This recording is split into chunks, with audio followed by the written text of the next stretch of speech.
Hi guys, James at RampantLionReviews again for you today with another beer review. For this one we are going to head down to England once again and we're going to have a look at a beer from another brewery that I've never tried anything from before. I've heard very good things about these guys over the years, so it's nice to finally get around to reviewing something from them. So hopefully this turns out to be a nice one. This one is their flagship beer. It's a style of beer that I've been getting really into again over the last year or 18 months, so I have to say I am very curious about this one. But I'm always curious about the beers that I buy, but I hope that you guys enjoy my take on this one as well. For this review then, we are going to head down to Bristol in the southwest of England, a very good beer city these days and somewhere I'm hoping to visit and do some out and about filming with my friend Harry from Brewery Notes Beer Reviews later on in the year. Potentially some of the other English beer tubers might join us as well, but for this review we are going to have a look at my first beer from Lost and Grounded Brewers. So this one is called the Keller Pils. It comes in at 4.8% ABV, and as the name suggests, this one is a Keller lager beer.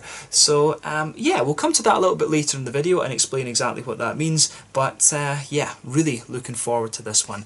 As you might have seen if you've been watching the channel for any length of time, I've been reviewing a lot of lagers over the last kind of year or 18 months. Many of the Swedish breweries have been producing lots of different things in the lager category, so I've been trying a lot of those here on the channel for you. And being home in Scotland for a little while, that means that I've got access to some of the Scottish lagers and also to some of the English ones as well, which is really quite nice. There's some very good lager producers here in Scotland as well as down in England these days too, so check them out if you can. I think these lager beers are very, very underrated. But yeah, nice to feature Lost and Grounded on the channel for the first time, having heard so much about them, and as I say, I hope that you guys enjoy my take on this beer as well. This is one that I picked up from All Good Beer, which is a shop based in Hackney in London. I bought this as part of a 6-pack, and you'll see the other beers reviewed a little bit later on. So this is the first of the 6 you're going to see reviewed, and as you can see the can took a little bit of a dent because my sister knocked it off the worktop the other day, so fingers crossed this one doesn't explode when we open it up a little bit later on in the video. It was left in the fridge overnight to kind of chillax a little bit, and so hopefully it will be alright. But yeah, like I say, looking forward to trying this one and hope that you guys enjoy my take on this beer as well. So let's see how we get on then. So as always with my reviews, I'll tell you a little bit about the brewery before we taste the beer. If you want to get straight to the tasting, just fast forward. All the usual links are in the video description below. That's the brewery website, the link to my other reviews that hopefully I can do in the future from Lost and Grounded Brewers. This is the very first time I'm trying one of their beers, as I mentioned. There's all the usual social media down there. If you want to see more reviews, do please consider subscribing to the channel. The whole channel, of course, has a geography-based tagging system, so you can go into the homepage and search for beer based on country, city, state, county, province, prefecture, whatever it is you're interested in. Do check out the playlists of beers from different countries. There is one there for all the English beers that I've reviewed for you. That's being added to quite a bit at the moment because I am enjoying a little bit of time at home in the motherland of Scotland, so we've got easy access to the English beers, and that's never a bad thing because the English beer scene is thriving these days. But as always, please do get in touch and let me know some of the other beers and breweries that you guys would like to see me review. It's always great to hear from you guys that are watching the videos, and the support that you show the channel is hugely appreciated. So anyway, on to my brewery notes then to tell you a little bit about Lost and Grounded Brewers. So as I've mentioned to you already, Lost and Grounded Brewers are based in Bristol in the southwest of England, and the company was founded back in 2015 by Alex Stromkoko and Annie Clements, but they began brewing in the middle of 2016. So Alex is actually, his name is actually Alejandro, but he was born in Guatemala, although he's half Chilean and half American, but he apparently returned to Australia when he was 22, and it was in Tasmania that he met Annie. But both were beer enthusiasts and they competed in different homebrewing competitions, and Annie apparently beat Alex on a few occasions from what I understand, but Alex, I think, is the main man who does the brewing side of things, or takes care of the brewing production side of things at the brewery. But he graduated in chemical engineering and then later gained a graduate brewing certificate and went on to join the Institute of Brewing and Distilling. But he worked for Little Creatures in Fremantle in Western Australia from 2004 to 2012. He left when it was taken over, and then he moved to London to work for Camden Town Brewery for a couple of years as well. But apparently they began planning their brewery together in about 2014, and they used to wake up in the middle of the night and discuss the different names of beers and things like that. Apparently Annie used to wake him up all the time by just like shouting out the name of a beer, like Running with Scepters and things like this, and they just used to get up and plan parts of the brewery together in the middle of the night, kind of as you do. But they found their premises, which was a 13,000 square foot former engineering engineering works, and apparently they decided to rent this place without actually viewing the inside. They just kind of rolled the dice and went for it, basically. But over the years they've continually expanded the capacity of this brewery, and they're now running a 25 hectolitre brew kit. But they've got a tap room on site as well that you can go and visit. Obviously during the COVID-19 period it's a little bit more difficult, but fingers crossed we can go and visit that at some point later in the year. As I mentioned earlier, it's up in the kind of northern part of the city near the Temple Mead railway station, if I'm remembering the name rightly. But as of January 2021, when I'm reviewing this beer for you, they've produced around 75 different kinds of beer according to Untappd, most of which tend to be German or Belgian in style. The brewery takes its name, it's kind of twofold actually. So they call it Lost because Alex and Annie have travelled very extensively, so they do like to get lost in the world sometimes. But the second part of that, Grounded, is because they say that sensible people know what's important in life. So these guys like to say they're lost because they're so far from their home in Australia, and they're grounded because they've managed to set up this nice little thing for themselves, and they seem to be really enjoying it. So yes, pretty cool, I have to say. But yeah, that's all we can really say about Lost and Grounded Brewers for the moment. If you want to learn more about these guys, you can check out the brewery website. You can follow them on Facebook and Instagram to keep up to date with all the latest goings on. They do have a blog on the website as well that you can check out, and they seem to update that fairly regularly. But yeah, you can also check out the Untappd, Rate Beer and Beer Advocate pages to learn more about all the different beers that these guys have done. But yeah, let's get on and actually have a taste of this beer then. I'm really curious about this. So yeah, as you can see, this one seems to be really nicely presented. The artwork from Lost and Grounded is very, very distinctive, of course. They had, I think it was 2 local illustrators they actually used for this. So they used a local artist and then an illustrator helped kind of touch it up so that it was ready for a beer label, basically. But there you can see the Lost and Grounded symbol there, the hippo flying around with the earth basically on its belly. But I read a little thing in the article that I read about the brewery where I took this information from. They were saying that the idea behind the hippo in the boat is that basically when they made the brewery they wanted to go all in and kind of get this done, and so that's what they're saying the hippo symbolises here. You know, the hippo's right in the middle of the lake, he went all in and he's just kind of doing it, determined to kind of see it through basically. Apparently that's the kind of symbolism behind the artwork on this particular beer. But yeah, nicely presented. There you can see on the back again, Lost and Grounded, Keller Pales. But yeah, as I mentioned earlier, this one is a German style Keller beer. Basically, a Keller beer is an unfiltered and unpasteurized type of lager beer, and the Keller thing, of course, Keller translates into English from German as being cellar, and you know, because of the cold fermentation temperature required for bottom fermented beers such as lagers, the Germans used to dig cellars called Kellers into the hills and things like that. So yeah, this is basically a Keller beer, a German style Keller beer. So yeah, cold fermented lager beer, this one. It should be quite nice, and usually these beers are a little bit kind of bready and yeasty and things like that. So yeah, 4.8% lager beer, this one, so very much looking forward to it. I've heard very good things about this one, of course, from quite a few of the English beer tubers, so really curious to see how it comes out. This one is a 440ml can. From what I understand, you can get it for about £2 or so in your local Waitrose shop, but I bought this one, like I say, from a specialist beer shop, so it cost me about £3.25 or something like that, which is a little bit more expensive. But yeah, you can see, got a little dent there courtesy of my sister, so yeah, we'll dedicate this review to her, why not? There we go. But let's get this guy out and we'll get on with the tasting then. It seems to be, yeah, it still seems to be okay, there we go. But yeah, let's get this guy out and we'll get on with the tasting then. Very, very curious to see what this beer has in store for us. Love a good lager beer. As I said to you, I've been reviewing so many examples from the different Swedish breweries over the last little while, so this one should be a nice treat, especially since I've heard it's a very well respected lager beer in the English craft beer scene. So yeah, no sediment in the can either. Looks as if we got it kind of all out, so there we go, just letting the camera focus again. But yeah, that's interesting. As you can see, and as you would expect, this one has poured a lovely pale golden straw colour. You can see there's a solid finger and a bit of a frothy, I would say perfect white head on this one, although it does have a few bumpy bits around the kind of edge, 1 or 2 big bubbles sticking towards the side of the glass, a few little ones going up towards the bottom of the head there, but I mean overall it does look pretty nice. If I put my fingers behind the glass, you can see this beer is, you can see it is pretty, you know, it's kind of got a natural haze to it, which is what you expect of a Keller beer, of course, because they are, as I mentioned, unfiltered and unpasteurised. So yeah, nothing overly surprising about this beer in terms of its appearance. It should be quite nice. Apparently the malt base in this one is simply Pilsner malt, and the hops are Magnum, Pearl and Hallertau. So Hallertau, of course, is one of the famous German hop producing regions. It's in Bavaria. You've also got Tettnang over in Baden-Württemberg. Pearl is a slightly stronger alpha acid German hop. I think it's about 6% alpha acid if I remember rightly. And Magnum, I think, is quite a popular bittering hop in Germany as well. So yeah, certainly looks the part, this one. Let's take a closer look at the aroma and just see how we get on with this beer. Very curious about it, as I've said numerous times.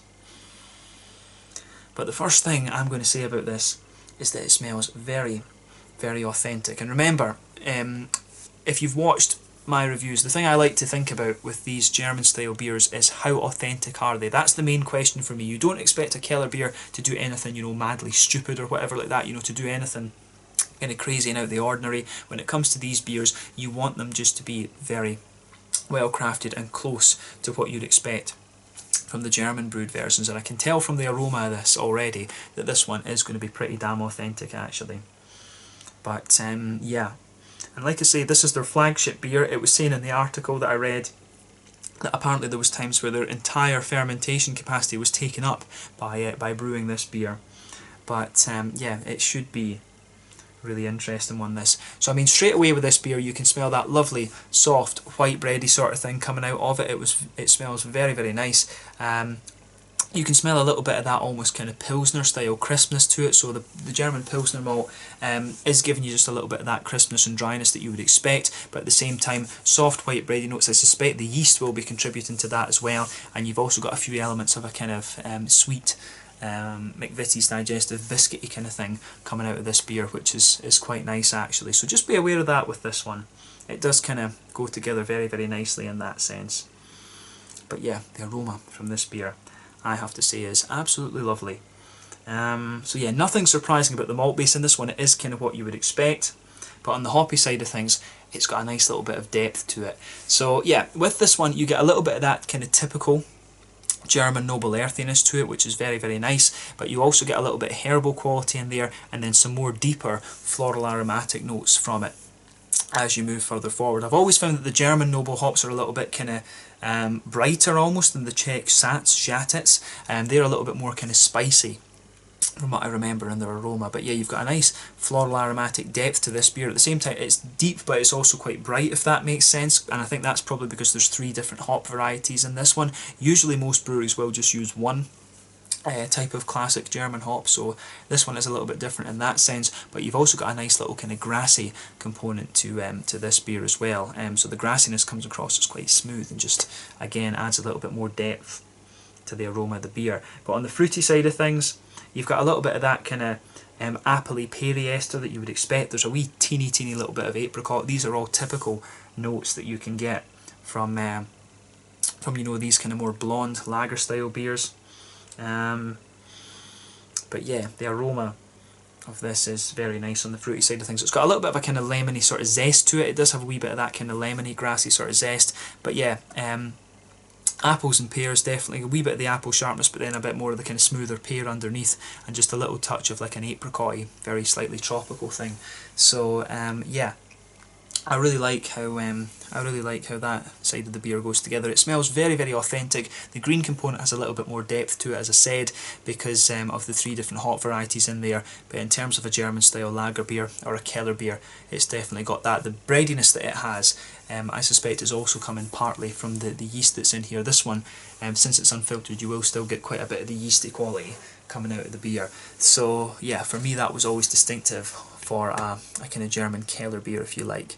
So yeah, that's all we can really say about the aroma. Take a little bit of time and just make sure that you enjoy it before you get stuck in. But to me it smells like a very authentic, quite bready German style Keller beer, although in fairness probably you could argue this beer smells a little bit like, you know, a Czech Svetli as well. The Czechs of course have got their their lager beers too, which are quite similar to the German ones, just different names. And the Czech beers tend to be a little bit more kind of thick and bready and yeasty, if you like, compared to the German variants, which tend to be a little bit more kind of crisp, generally speaking. So the Keller beer, I guess, is the kind of exception to that rule. But yeah, as I say, take a bit of time and enjoy the aroma of this one before you get stuck in. But we're going to have a taste of this beer now. So this one is the Keller Pils from Lost and Grounded Brewers in Bristol, down in the southwest of England. Let's get stuck into this one. Slàinte, skål, cheers.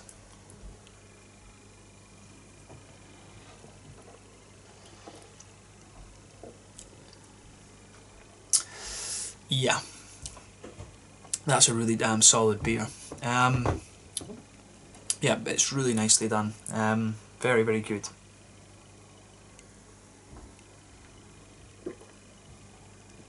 Yeah, could quite easily tan a few of these, no problem.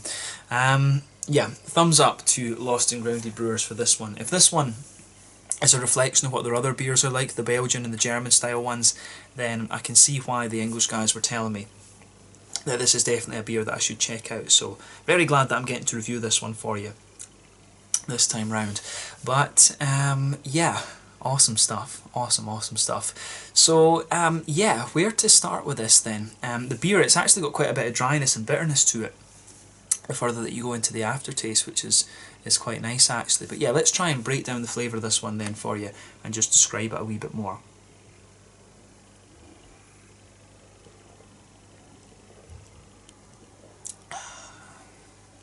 So yeah, straight away with this beer then you can feel that kind of crisp sort of dryness. It does actually build a good bit of dryness, this beer. You can feel a little bit of that kind of crisp, dry quality of the Pilsner malt just blanketing the kind of middle of your palate there, which I really quite appreciate in this one.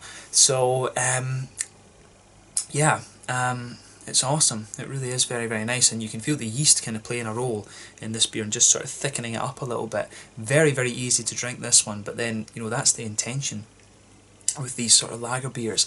But yeah, straight away with this beer, Pilsner malt, as I've told you before, is it's one of these ones it's very difficult to describe the flavour of it. Pilsner malt for me is a little bit more about the kind of mouthfeel side of things. So yeah, but straight away with this beer, like I said, middle third of your palate, you can feel that. You can definitely feel that nice kind of sort of Pilsner malty dryness just blanket in the middle of your palate, and as you go further back on that middle third of your palate, you can feel it sort of intensifies in that border region between middle third and back third of your palate. You can feel that there's even more kind of dryness from the Pilsner malt in there. But as you go towards the kind of back third of your tongue, you can feel the bready and yeasty qualities coming out of this beer even more. It just thickens up a little bit on that back third of your palate there, which is quite nice actually. But then yeah, if you go to the very back of your palate, there's a wee tiny little bit of bitiness there, but as you move further forward, you can feel the beer just gradually it just smoothens up, but it maintains a little bit of thickness. Then as you reach that border region, the thickness just drops away, and then you move back into that middle third of your palate where you've got that kind of Pilsner malt kind of crispness. But if you go to the very centre of your palate, there's a little bit there is a little bit of a kind of sweet caramelly biscuity sort of thing out of this one, which is quite nice for sure.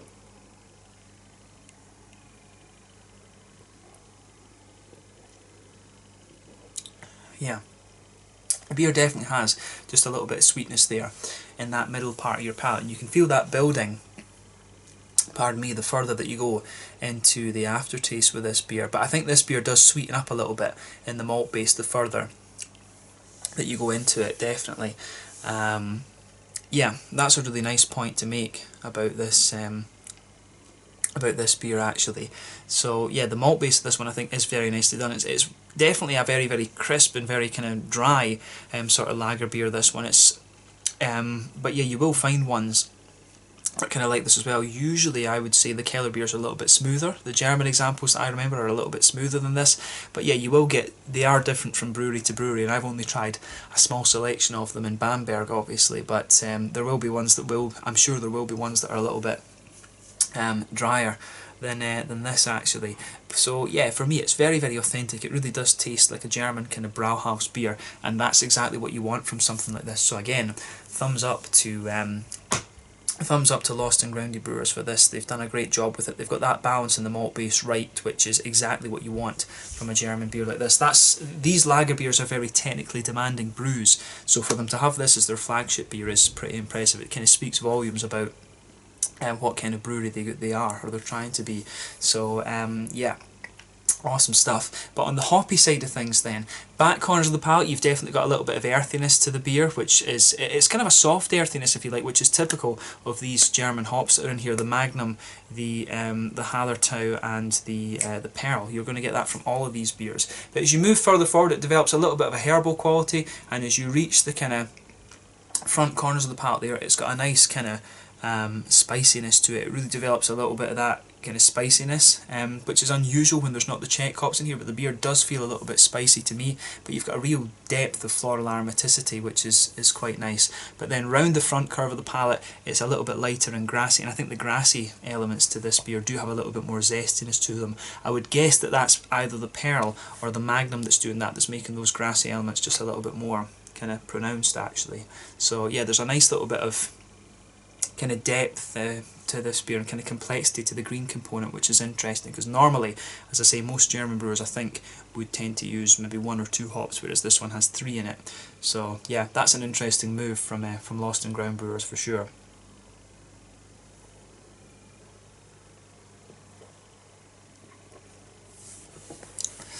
But yeah, on the fruity side of things then, as I always say, on that front third of your palate, that's where you get that nice oily bubble where those juicy fruity esters just roll their way out of the beer. If you go to that border region between front third and middle third of your palate, you do get a little bit of kind of dryness in there. Again, you can feel a little bit of a thicker kind of sort of yeasty, bready kind of thing there. You get a little bit of the Pilsner malt in there, so there's a wee bit of dryness on that border region. But as you move further forward a little bit, you get quite a strong, almost lemony citrusy quality at the back, that front third of your palate. But then as you move further forward, it gradually mellows out a little bit.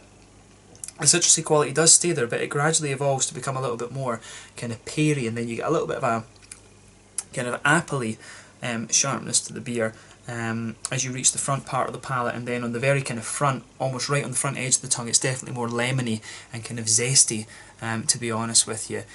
You might, as I say, you can maybe argue there's 1 or 2 little hints of apricot or something on that front third of your palate as well, but otherwise it's it's just really nice and pretty solid in that sense. I have to say, the fruity side of the beer, wee bit of zest from the lemon side of things, but the other fruits, there's a wee bit of the apple note in there as well, which is interesting. It almost just feels a little bit peppery actually around the kind of front edge of the tongue, and I think Magnum can add just a little bit of that almost peppery quality into the beer, come to think of it. So yeah, that seems to be what's going on here. So yeah, it gets a big thumbs up from me, this beer. I like how this one goes together actually. So yeah, awesome stuff from Lost and Grounded, I have to say. It's a very, very authentic lager beer, this one. It comes across very nicely, but it's just got a little bit more of a kind of extra depth to it, I think, which also stands it in very good stead. So yeah, it has my approval, this one. That goes without saying, I think.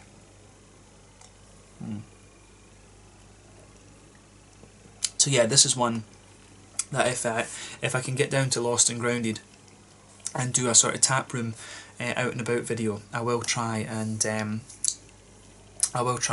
see about reviewing this one from tap, because I think it would be awesome to try this beer on tap for sure. But yeah, let's move on to the mouthfeel side of things then. So again, it is kind of what you would expect. This beer is kind of at the it's kind of at the bottom end of mid-bodied, top end of light-bodied. It's kind of like that's what you would expect for a lager beer. Carbonation for me is actually quite smooth in this one. The beer overall, it's got a good little bit of crispness and dryness to it, like I was saying, but it's very, very easy to drink. It's really quite a refreshing beer, this one, I have to say. But yeah, in the middle of your palate, as I say, the malty side of this beer is very straightforward. It does get a little bit dry and very, very crisp. There's a wee touch of sweetness comes out of it, and I think the yeasty component is just making the beer seem a little bit more bready. It kind of sweetens up the further that you go into the aftertaste, to be honest with you. But on the hoppy side of things, I would say there is a good little bit of IBU to this beer, maybe 25, something like that, potentially 30. It's somewhere in that kind of region. There's a wee bit of spiciness on the front of the tongue. Like I say, I think Magnum's given it a wee bit of a kind of spicy note on the front edge of the palate, but otherwise it's got quite a deep and quite complex green component to it. Then you've just got a little bit of citrusy, fruity zestiness to this beer as well, which again works very, very nicely for it. So yeah, I think that sums up this beer pretty nicely. It's just a solid take on the German Keller beer. A little bit drier, I think, and crisper than some of the other examples I've had from Germany, but yeah, I guess not unheard of. Definitely not unheard of. So yeah, let's leave it at that for this one. This was a very, very nice beer. This one was the Keller Pils, 4.8% ABV from Lost and Grounded Brewers in Bristol in the southwest of England. Glad that I finally got around to reviewing something from these guys, and definitely cool to review their flagship beer, because I've heard so many of the other English guys saying that this is a very, very good one. So yeah, let's leave it at that. Once again, thank you for watching my beer reviews. Until the next time, please like, subscribe, share, all the usual YouTube stuff. Let me know your own thoughts on this beer in the comment section below. Let me know what your favourite beers are from Lost and Grounded Brewers. We will try and return to these guys at some point fairly soon. I know that they've got Tripels and a few Belgian beers as well as other German ones. I'd really like to have a go at those, but yeah, hopefully we can return to these guys at some point fairly soon. And like I say, an out and about video at their tap room is definitely on the cards if I can make it to Bristol this year in 2021. So let's leave it there. Once again, thank you for watching my reviews. Until the next time, please like, subscribe, share, all the usual YouTube stuff. Let me know your own thoughts on this beer in the comment section below. Let me know what your favourite beers are from Lost and Grounded Brewers, and we will return to these guys at some point very, very soon. Until the next time, Slanja, Skull, cheers. Make sure you check out the Keller Pils. It's pretty damn awesome, and I'll catch you guys in the next review. Cheers.